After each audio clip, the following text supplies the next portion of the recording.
One of my favorite videos, because I love to take your videos and do deep dives on them.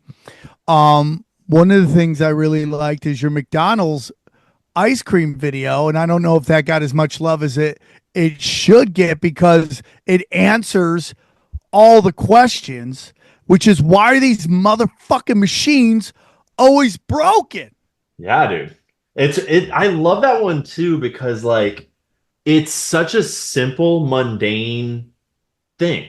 And it's like a cultural meme that McDonald's ice cream machines are always broken to the point where you would almost write it off as, oh, it's just a meme. But it actually, like, it's a real thing and they are always broken. Why are they always broken? When you look into it, you do uncover this whole corporate conspiracy to make money by colluding between McDonald's and the manufacturer of these machines in order to basically have broken machines all the time in order to constantly be making money off of repair fees that the franchisees, like the regular people that are trying to run a business, have to pay.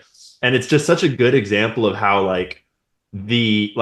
every corporation is not above fraud, and all the corporations around us are perfectly willing to engage in fraud to increase their bottom line. And things in our daily lives that seem like mundane memes can be linked to like legitimate conspiracies that sound ridiculous, but when you look into it, it's like, oh, how many of these are there just down the street from me?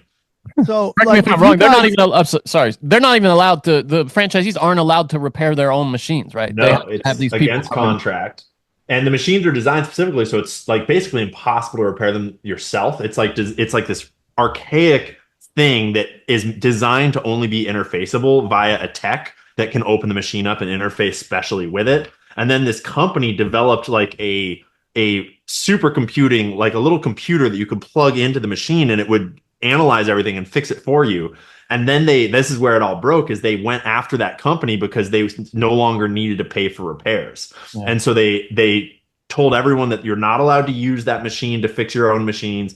It's bad. It's going to hurt you. It's going to blow your machine up. It's going to void your warranties. And then they worked their ways secretly into the trials for that device, and they stole one basically and reverse engineered it and then produced their own version from a company owned by the same company that makes the broken machine. So like every trick in the book. And what it did was, correct me if I'm wrong, it made it so that the people who the franchisees could just read these inscrutable codes that it would spit out, right? Because it would spit up, Sam, like just gobbledygook. Nobody could possibly know what the error code was unless you had this, this machine that would kind of translate it into English.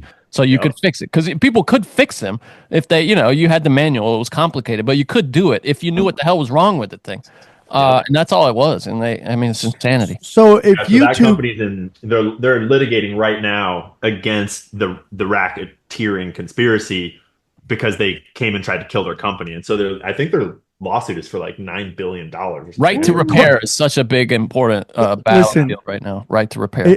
Xavier, Johnny, if you had to guess how much this company makes fixing machines every year, what do you think that number would be? I have no idea. It's all McDonald's, though. I mean, that company wouldn't exist if it wasn't for McDonald's now, apparently. So what do you think that number is? I have no idea. I don't know. I wouldn't even... What's the number? You put it out, how much money they make. Yeah, the company is Taylor. I don't remember the exact number. I remember that it's anywhere different. They posted different numbers in different reports for their different annual reports, and it was somewhere between 25% and 35% of their annual revenue. So like more than a quarter of their annual revenue was coming just from... I thought I saw a number like 55 million or 77 million dollars. I think it's at least that much. I forget the exact number in millions because I forget. It's I don't want to misquote the number, but I do remember that it was more than a quarter of their revenue.